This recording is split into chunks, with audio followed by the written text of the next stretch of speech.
उमरिया राष्ट्रीय बौद्ध महासभा ने निम्नलिखित मांगों को लेकर महामहिम राष्ट्रपति महोदया भारत सरकार नई दिल्ली के नाम कलेक्टर को ज्ञापन सौंपा है।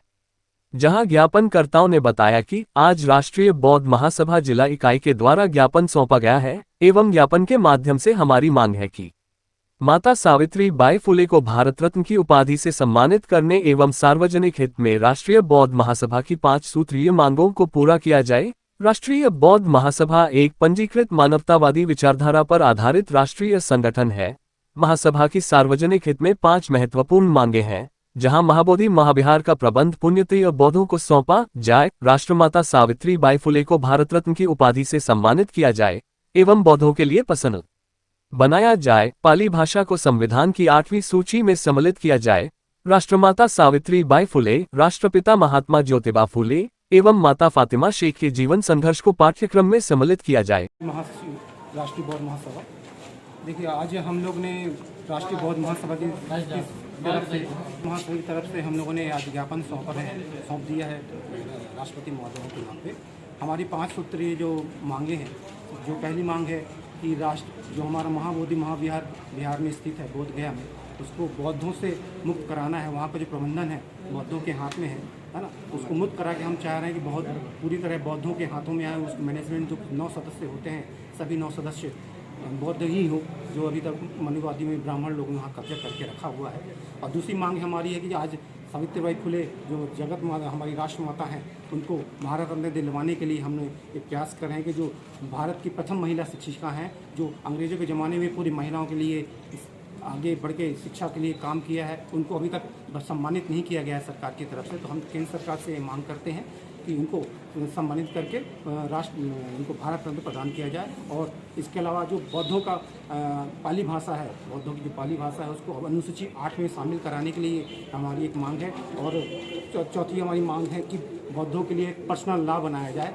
जो हमारे समाज सुधारक राष्ट्रमाता सावित्री फुले हैं, ज्योतिबा फुले हैं, उनको पाठ्यक्रमों में शामिल किया जाए, उनके बारे में हमारे बच्चों को बताया जाए। ऐसी हमारी सबकी मांग है। उनके जीवन के सभी संघर्ष में फातिमा शेख ने जो संघर्ष किया है, उसको भी शामिल किया जाए। ऐसी हमारी केंद्र सरकार से मांग है। ज्ञापन सौंपने आए हैं जो बौद्ध गया है, भगवान बुद्ध के तपोस्थली, जहाँ भगवान बुद्ध का ज्ञान प्राप्त हुआ था, जो विश्व की धरोहर है। पूरे विश्व के बौद्धिस्ट देश के लोग वहाँ आते हैं।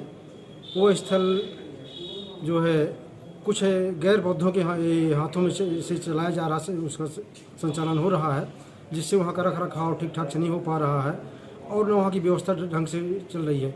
जैसा कि अन्य धर्मों में, हिंदू धर्म में हो, इस्लाम में हो, ईसाई में हो, उसी धर्म के व्यक्ति ही उसी धर्म संस्थाओं को चलाते हैं।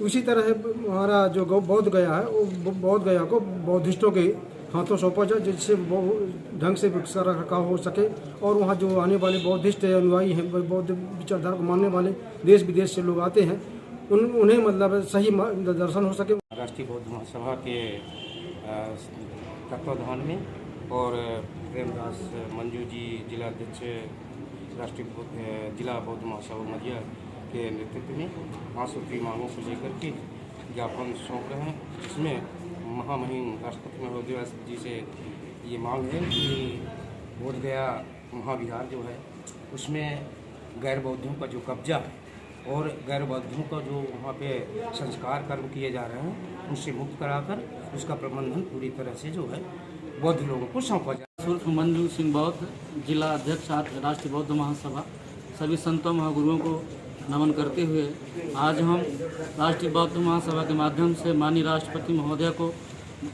ज्ञापन सौंप रहे हैं कि जो हमारा बौद्ध स्थल है उसे हमें मुक्त कराया जाए और हमारे जो भी पर्यटक आते हैं उन्हें सुचारू रूप से दर्शन हो और इसके बाद में हम बुद्ध विचार के लोग इकट्ठा बैठ सकें। राष्ट्रीय बौद्ध महासभा के द्वारा जो है माननीय राष्ट्रपति महोदय के नाम से ज्ञापन सौंपा गया।